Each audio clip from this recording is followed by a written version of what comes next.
F hub వారి పియాన్ ద ఫ్లీ గచ్చిబౌలిలో డిసెంబర్ 15న రాహుల్ సిప్లిగంచే Oscar range live concert. For booking contact. Big breaking news చూస్తున్నాము. సినీ నటుడు పుష్పతో దేశవ్యాప్తంగా సంచలనం సృష్టించిన అల్లు అర్జున్ ని తెలంగాణ పోలీసులు అదుపులోకి తీసుకున్నారు. సంధ్య థియేటర్ దగ్గర జరిగినటువంటి ఇన్సిడెంట్ ఆ నేపథ్యంలో గత వారం 10 రోజులుగా అంటే సినిమా రిలీజ్ అయినప్పటి నుంచి కూడా ఒక చర్చ నడుస్తూ ఉంది. దానికి ఒక కొనసాగింపుగా ప్రస్తుతం అల్లు అర్జున్ ని అదుపులోకి తీసుకున్నారు. అసలు ఏ కారణాల చేత అల్లు అర్జున్ అదుపులోకి తీసుకున్నారు, అలానే సినీ రంగంలో ఇది ఎటువంటి వైబ్రేషన్స్ క్రియేట్ చేస్తుంది, అంశాన్ని విశ్లేషించే ప్రయత్నం చేద్దాం. మనతో పాటు సీనియర్ జర్నలిస్ట్, ఫిల్మ్ క్రిటిక్ ప్రభు గారు నమస్కారం. ఏంటి అల్లు అర్జున్ అరెస్ట్ అసలు ఎవరు ఊహించిన విధంగా, అంటే ఆ రోజు కేసు ఫైల్ అయింది, 4వ తారీఖున ఇన్సిడెంట్ జరిగింది, వారం రోజులు గడిచిపోయింది, సినిమా సక్సెస్ మీట్ కూడా జరిగిపోయింది. ఈ టైంలో సడన్ గా అనూహ్యంగా ఈ అరెస్ట్ ఏ విధంగా చూడాలి? అంటే న్యాయపరంగా పోలీస్ స్టేషన్లో పోలీసులు ఎలాంటి సెక్షన్లు పెట్టారు, ఎలాంటి చర్యలకి వాళ్ళు ఉపక్రమించారు అనేటువంటిది పూర్తి స్థాయిలో మనకు ఇంకా తెలియదు. A3గా తను చేసినటువంటి పరిస్థితి మనం చూసాం అనమాట. అంతకుముందు సంధ్యా థియేటర్లో ఇద్దరిని అరెస్ట్ చేయటం అనేటువంటిది అది జరుగుతుంది. ఆ అరెస్టుల ప్రక్రియ కానీ ఆ కేసు దర్యాప్తు అనేటువంటిది వేగవంతంగా జరుగుతుంది. నిన్ననే తాను కోర్టులో కూడా కొట్టేయాలి అని చెప్పేసి క్వాష్ పిటిషన్ వేయటం, నాకు సంబంధం లేదు ఈ విషయంతో అని తను కోర్టుకు విన్నవించుకోవటం జరిగింది. జరిగిన తర్వాత కూడా మరి పోలీసులు వాళ్ళ పని వాళ్ళ ఇదిలో వాళ్ళు ఉన్నారు. సో ఇది నిజంగా చాలా దిగ్భ్రాంతికరమైనటువంటి విషయం. అంటే ఎక్స్పెక్ట్ చేసింది కొంచెం అయినా, ఎందుకంటే ఏమాత్రం ఎక్స్పెక్ట్ చేయాల. ఎందుకంటే సరే న్యాయపరంగా జరుగుతుంది, బెయిల్ అనేటువంటిది వస్తుంది, స్టేషన్ బెయిల్ కానీ లేకపోతే స్టేషన్ బెయిల్ వచ్చే అవకాశం కూడా ఉండొచ్చు. ప్రస్తుతానికి తీసుకెళ్లారు.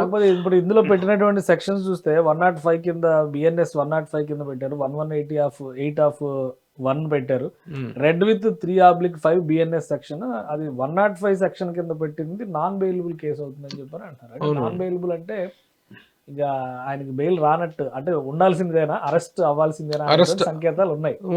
సో ఎందుకు ఇంత పెద్ద నటుడు, దేశవ్యాప్తంగా ఇంత పేరుంది, సో ఇన్సిడెంట్ ని బేస్ చేసుకుని తీసుకున్నటువంటి యాక్షన్ కింద చూడాలా దీన్ని? అది చట్టంలో ఉన్నటువంటి తీవ్రత ఏమిటనేటువంటిది, పెట్టిన సెక్షన్లో ఉన్నటువంటి తీవ్రత ఏమిటనేటువంటిది పూర్తి స్థాయిలో ఎవరికి అవగాహన లేదు. అది కేవలం లాయర్లు కూడాను ప్రస్తుతం వారి తాలూకు లోతుపాతుల్ని, దాని తాలూకు ఉన్నటువంటి ఆ సెక్షన్లో ఉన్నటువంటి తీవ్రతను గురించి తలగా మల్లగలాలు పడుతున్నారు. ఇది బెయిల్బులా, నాన్ బెయిల్బులా, బెయిల్ వస్తుందా లేదా, 5 ఏళ్ళ నుంచి 10 ఏళ్ళ నుంచి జైలు శిక్ష అంటున్నారు. ఇవన్నీ కూడా చర్చల్లో కానీ ఉన్నాయి. కానీ బట్ పోలీస్ యాక్షన్ అనేటువంటిది ఇంత సడన్ గా ఇంత తీవ్రంగా ఉంటుందనేటువంటి విషయం ఎవరు ఊహించలేదు. జనరల్ గా ఇప్పుడు కొన్ని కేసులు మనం చూస్తున్నాం, చాలా కేసెస్ విషయంలో నోటీసులు ఇస్తున్నారు, విచారణకు పిలుస్తున్నారు. ఆంధ్రాలో అయితే చూస్తున్నారు, రాంగోపాల్ ఎన్ని నోటీసులు ఇచ్చారు, దగ్గరకు వచ్చి ఎంత వెయిటింగ్ చేశారు. బట్ ఇది అంతకంటే సివియర్ కేసు కింద. ఇదేంటంటే ఇంకోటి కూడా ఏంటంటే ఇట్ ఈస్ ఇన్వాలంటరీ యాక్షన్, సంకల్పిత చర్య అసంకల్పిత చర్య అన్నట్టుగా. సంకల్పిత చర్య అయితే కాదు, తను దాంట్లో నేరుగా దాంట్లో ఇదేంటిది లేదు, ఒక ఊహించని పరిణామం. సాధారణంగా ఎన్నెన్నో ఇన్సిడెంట్స్ లో తొక్కిసలాటలు జరుగుతూ ఉంటాయి. మొన్న ఈ మధ్యనే ఒక నార్త్ లో ఒక బాబా, దీంట్లో కొన్ని వందల మంది చనిపోయారు ఆ రోజున. అలాంటి సంఘటన అంతా అది ఆ తీవ్రతతో పోల్చుకుంటే ఇంకా చాలా సందర్భాల్లో ఊరేగింపుల్లో కానీ, ఉత్సవాల్లో కానీ, గుళ్ళల్లో కానీ తొక్కిసలాట జరిగేటప్పుడు విపరీతంగా చచ్చిపోతుంటారు. ఆ సందర్భంలో కూడా ఇంత తీవ్రమైనటువంటి ఇదిని మనం ఊహించదు. కనీసం ఆ బాబాయ్ పట్టుకున్న దిక్కు కూడా లేదు ఇంతవరకు. అలాంటి సందర్భాలు చాలా ఉన్నాయి. మరి ఇంత దీనికి నిజంగా జరిగింది 100% దురదృష్టకరమైన సంఘటన. తల్లి చనిపోవటం, ఆ చిన్నపిల్లవాడి పరిస్థితి విషమంగా ఉండటం, ఇవన్నీ కూడాను హృదయ విదారకమైన విషయాలే. కానీ దీనికి ఇంత తీవ్ర స్థాయిలో జరుగుతుందనేటువంటిది ఎవరు ఊహించలేదు. ఇండస్ట్రీ మొత్తం, తెలుగు ఫిల్మ్ ఇండస్ట్రీ కాదు, మొత్తం ఇండియన్ ఫిల్మ్ ఇండస్ట్రీ. పుష్ప అనేటువంటి ఈ రోజున పాన్ ఇండియా ఫిల్మ్, చాలా చాలా పాపులారిటీ వచ్చింది ఈ సినిమా తోటి, కానీ పుష్ప సిరీస్ తోటి తనకి చాలా దిగ్భ్రాంతికరంగా ఉంది ఈ పరిణామం. ఫ్యామిలీలో అల్లు ఫ్యామిలీలో ఎట్లా ఉండొచ్చు? ఎందుకంటే అల్లు అరవింద్ గారు అక్కడే ఉన్నారు, శిరీష్ అక్కడే ఉన్నారు. భార్యకి సెండ్ ఆఫ్ ఇస్తున్నట్టుగా అల్లు అర్జున్ హావభావాలు తన దగ్గర తీసుకొని తను ఓదార్చి వెళ్ళిపోవడం అనేది చూసాము. ఎవరైనా షాక్ లోనే ఉన్నారు. వాళ్ళనే కుటుంబ సభ్యులే కదా, మొత్తం ఇండస్ట్రీ అంతా కూడా షాక్ లోనే ఉంది. అభిమానులు కూడా అసలు ఇదిలో ఎవరు ఆ దిగ్భ్రాంతి నుంచి ఇదే షాక్ నుంచి తేరుకోలేని పరిస్థితిగా ఉందన్నమాట. ఇప్పుడు ఇంటి దగ్గర కూడా చాలా మంది జనం గుమిగూడారు, అభిమానులు కూడా వస్తున్నారు అంటున్నారు. చిక్కడపల్లి పోలీస్ స్టేషన్ కి తీసుకెళ్ళారు. పోలీస్ స్టేషన్ లో విచారణ, బహుశా ప్రశ్నించడం ఇదంతా కూడా జరగవచ్చు. అక్కడ కూడా కొంత ఉద్రిక్త పరిస్థితులు ఏర్పడతాయి అనేటువంటి సంకేతాలను డెఫినెట్ గా ఉంటుంది. ఎందుకంటే ఇప్పుడు తన అరెస్ట్ చేయటం అనేటువంటి దాన్ని ఊహించలేదు. న్యాయపరంగా ఏదైనా పోరాటం ఉంటే తను law abiding citizen court, police స్టేషన్కి వెళ్తాడు, అవసరమైతే కోర్టుకైనా వెళ్తారు. తను అకార్డింగ్ టు ద లా వెళ్ళగలిగినటువంటి వ్యక్తి తప్ప చట్ట వ్యతిరేకంగా పోయేటువంటి వ్యక్తి అయితే ఏం కాదు. కానీ ఈ ఊహించని పరిణామం సడన్ గా అరెస్ట్ చేసి తీసుకెళ్లిపోవటం అనేటువంటి దాన్ని మరి పోలీసులు ఎలాంటి యాక్షన్ వాస్తవానికి ఎన్నికల సమయంలో నంద్యాలలో అనూహ్యంగా ఈయన చేసినటువంటి పర్యటన పైన కేసు పడింది. అది చాలా సీరియస్ అయిందని అందరూ అనుకున్నారు. అవునవును. ఆయన హైకోర్టుకి అప్పీల్ చేసుకుని అక్కడ క్లాష్ చేయించుకున్నాడు. ఆ కేసులో కొట్టేసింది కేసు. మీద వేసిన కేసుని ఎన్నికల నియమావళి ఉల్లంఘన అనే కేసును కొట్టేసింది. అవునవును. అంటే ఈ కేసులో న్యాయపరంగా ఆయనకు ఆ సమయం కూడా ఇవ్వకుండా అరెస్ట్ చేసేసినటువంటి పరిస్థితి ఉంది. న్యాయపరంగా అంటే 4వ తారీఖు జరిగితే ఇప్పటికి దాదాపు 14 రోజులు 15 రోజులు పైన అయింది కదా. 15 రోజుల పైన అయిన తర్వాత కూడాను అంటే పోనీ మేము ఇలా చేస్తుంది ఈ చట్ట ప్రకారం we are going to be arrested అనేటువంటి ఒక సిగ్నల్ అయినా ఒకటి ఉండాల్సింది. అది కూడా లేకుండా తను కూడా ఒక న్యాయ పోరాటం చేయడానికి అవకాశం ఉండేదేమో. న్యాయ పోరాటం అంటే చట్టపరంగా దీంట్లో ఉన్నటువంటి వెసులుబాటు ప్రకారం బెయిల్ గురించి కానీ దాని గురించి కానీ ప్రయత్నం చేసుకునే అవకాశం ఉండేదేమో. సో ఇదంతా ప్రొసీజర్ ప్రకారం వెళ్ళాల్సింది. ప్రొసీజర్ ప్రకారమే జరుగుతుంది. ఏదైనా ప్రొసీజర్ ప్రకారం we can't make any comment on what the police is doing now.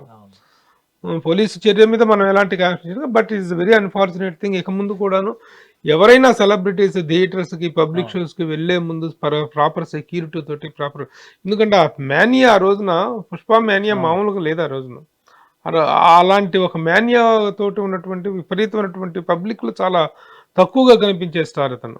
అలాంటప్పుడు వెళ్తున్నప్పుడు తీసుకోవాల్సినటువంటి మినిమం జాగ్రత్తలు తీసుకొని ఉండుంటే బాగుంటుంది. మామూలుగా జనరల్ గా ఇప్పుడు పెద్ద స్టార్లకి వీళ్ళు టూర్ వెళ్ళేటప్పుడు పబ్లిక్ లోకి వెళ్ళేటప్పుడు ఎలాంటి ప్రొసీజర్ ఫాలో అవుతారు? ఎందుకంటే ఇప్పుడు A1 గా థియేటర్ యాజమాన్యం పెట్టారు. థియేటర్ యాజమాన్యం కోర్టులో కూడా పిటిషన్ వేసింది. ఆ బెనిఫిట్ షోకి మాకు సంబంధం లేదు, అది డిస్ట్రిబ్యూటర్స్ వేసుకున్నటువంటి షో కాబట్టి మమ్మల్ని దీనిలో నుంచి మినహాయించండి అని వాళ్ళు కేసు వేశారు. అల్లు అర్జున్ తర్వాత సెక్యూరిటీ సిబ్బంది A2 గా పెట్టారు.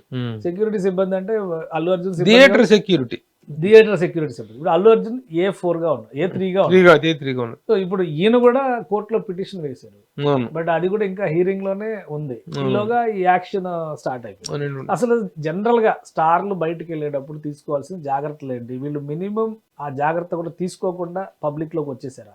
ఏం జరిగి ఉండొచ్చు? అవును, వెళ్ళేటప్పుడు తీసుకోవాల్సిన జాగ్రత్తల గురించి ఇంత స్థాయి అవగాహన ఈ ఇన్సిడెంట్ తర్వాతనే ఏర్పడింది. అంతకుముందు మామూలు పబ్లిక్ మీటింగ్లకు వెళ్ళటం, పబ్లిక్ ఫంక్షన్స్కి వెళ్ళటం, లేకపోతే ఊరేగింపులు, కార్నర్ మీటింగులు, స్ట్రీట్ మీటింగులు, వీటికి సంబంధంగానే మనం చూస్తూనే ఉంటాం. ఏ విధంగా ఎగబడుతుంటారు పబ్లిక్, ఏ విధంగా మీదకి తోసుకుని వస్తుంటారు. చూసాం కదా ఒకసారి పవన్ కళ్యాణ్ ప్రచారంలో ఉండగా ఒకటి డైరెక్ట్ గా మీదకి దూకేసి ఆయన తెలిసి ఆయన మీదనే పడి ఆయన కింద పడిపోయింది. అతి తక్కువలో తప్పింది ప్రమాదం. ఇలాంటి అటువంటి ఇన్సిడెంట్ చాలా జరిగే అవకాశం ఉంది. అలాంటప్పుడు చాలా ప్రికాషనరీగా వెళ్లాల్సిన అవసరం ఉంది. కానీ ఎవరు ఊహించలేదు. ఇప్పుడు మాకు సంబంధం లేదని థియేటర్ వాళ్ళు అంటారు, థియేటర్ వాళ్ళు మా సెక్యూరిటీ వాళ్ళు మాకు సంబంధం లేదు, మాకు ఇన్ఫర్మేషన్ లేదని వాళ్ళు అంటారు, పోలీసులు మాకు సమాచారం ఇవ్వలేదని పోలీసులు అంటున్నారు. ఇప్పుడు ఎవరిని కార్నర్ చేస్తున్నారు, ఎవరెవరి మీద ఆరోపణ చేసుకుంటున్నారు అనేటువంటిది న్యాయస్థానంలో తేలాల్సింది తప్ప ఇప్పుడు మనమేమి ఊహించి చెప్పగలిగింది కూడా ఏం లేదు. Court will decide. ఒకటి అంటే నంద్యాలలో కూడా ఇదే జరిగింది. Without any information, local police station సమాచారం లేకుండా ఫ్రెండ్ ఇంటికి వెళ్తున్నానని వెళ్ళారు. అవునవును. అక్కడ ఎన్నికల కోడ్ ఉంది. ప్రచారం ముగిసిన తర్వాత బయటకు వచ్చి చేతులు ఊపడం అనేది ఉల్లంఘన కిందకు వచ్చింది. బట్ ఇక్కడ కూడా దాదాపు అదే జరిగింది. కాకపోతే అది ఎన్నికలకు సంబంధించింది, ఇదేమంటే అభిమానానికి సంబంధించి సినిమా రిలీజ్కి సంబంధించింది. సో అవి ఇక్కడ వర్తించడానికి అవకాశాలు చాలా తక్కువ ఉన్నాయి అనుకుంటే, లీగల్గా ప్రొసీడ్ అవ్వడం కాకుండా ఆయన వెంట ఇండస్ట్రీలో ఎవరెవరు నడిచేటువంటి అవకాశం ఉంది, అల్లు అర్జున్కి అండగా కానీ సంఘీభావంగా కానీ మాట్లాడేటువంటి పరిస్థితులు ఇప్పుడు ఇండస్ట్రీలో ఉన్నాయా? ఎందుకు లేదు, ఉన్నాయా? ప్రతి ఒక్కళ్ళు బాధపడే విషయమే తప్ప అసలు ఇది అనూహ్యమైంది కదా, ఇది నేరం చేసింది కాదు, ఇన్వాలంటరీగా జరిగినటువంటిది, అసంకల్పితంగా జరిగింది తప్ప ఇది నేరపూరిత కుట్ర ఏం కాదు కదా. ఇది ఒక పొరపాటు, ఒక అజాగ్రత్త అనుకోవటమే తప్ప జరిగేది. ఇప్పుడు ఎన్నో సందర్భాల్లో ఎన్నో చోట్ల జరుగుతూ ఉంటాయి తొక్కిసలాట్లు అనేటువంటిది. దాంట్లో ప్రమేయం ఎంతవరకు ఉంటుంది, ఇది ఎంతవరకు తన ఉద్దేశపూర్వకమైనటువంటి ఇది ఉంటుంది. ఎప్పుడైనా ఉద్దేశపూర్వకమైనటువంటి నేరము, ఇన్వాలంటరీ అండ్ వాలంటరీ అనేటువంటి రెండు ఉంటాయి. కాబట్టి ప్రతి ఒక్కరిలో కూడా దాని పట్ల ఇండస్ట్రీలో నిన్నటి వరకు ఏమో మోహన్ బాబు గారి ఇష్యూ హాట్ టాపిక్, అవునవును, దాని మీదే ఉన్నారు. అవునవును. ఇప్పుడు అల్లు అర్జున్ గారి అరెస్ట్ ఇప్పుడు హాట్ టాపిక్ గా మారిపోయింది. Very unfortunate the things are. ఎందుకంటే రిపీటెడ్ గా ఇట్లాంటివి జరగటం కానీ బాధాకరంగా ఉంది. ఇండస్ట్రీలో ఇలాంటివి జరిగినప్పుడు ఏదైనా ఒక అడ్రస్ చేసేటువంటి వ్యక్తిని అడ్రస్ చేసేటువంటి వాళ్ళు ఎవరు లేకుండా పోవటం అనేటువంటిది చాలా బ్యాడ్ లక్. బట్ ఎనీహౌ నా అనుకోవటం స్టేషన్ ఇదిలో Station పరిధిలో bail తో బెయిల్ బయటకు రావటం వస్తారేమో. అనేటువంటిది జరగచ్చు. కేసు తాలూకు తీవ్రత అనేటువంటిది వేరు. అదే ప్రూవ్ అయిన కేసు తర్వాత investigation లో ఉంటది బట్ అది ఎంత జరగదు. పోలీస్ స్టేషన్ నుంచి స్టేషన్ బెయిల్ నుంచి బయటకు వస్తారనేటువంటిది మాత్రం ఒక ఆశాభావం అభిమానుల్లో కానీ కుటుంబ సభ్యుల్లో కానీ ఉంది. అదే నిజం కావచ్చు. సాయంత్రానికల్లా మళ్ళీ దానికి సంబంధించిన వీడియో కూడా మనం రావాల్సినటువంటి వస్తుంది. దట్ ఈస్ థ్యాంక్ యూ ప్రభు గారు విశ్లేషణ అందించినందుకు. ఇది నంద్యాల పోలీసులు చేయని పని ఒక విధంగా చిక్కడపల్లి పోలీసులు చేశారు అల్లు అర్జున్ మీద. ఆ కేసు చాలా సీరియస్ కేసు అవుతుందని అందరూ భావించారు. బట్ అనూహ్యంగా పుష్ప రిలీజ్కి ముందర జరిగినటువంటి షోలో జరిగినటువంటి తొక్కిసలాట, ఒక ప్రాణం పోవడం, మరొక పసి ప్రాణం విలవెల్లాడుతున్నటువంటి పరిస్థితిలో ఉండడం. ఫైనల్గా చట్ట ప్రకారం పోలీసులు తమ యాక్షన్ మొదలుపెట్టారు. చట్ట ప్రకారం అల్లు అర్జున్కి ఎలాంటి ఉపశమనం లభిస్తుందో వేచి చూడాలి. ఇది స్పెషల్ డిస్కషన్. Keep watching.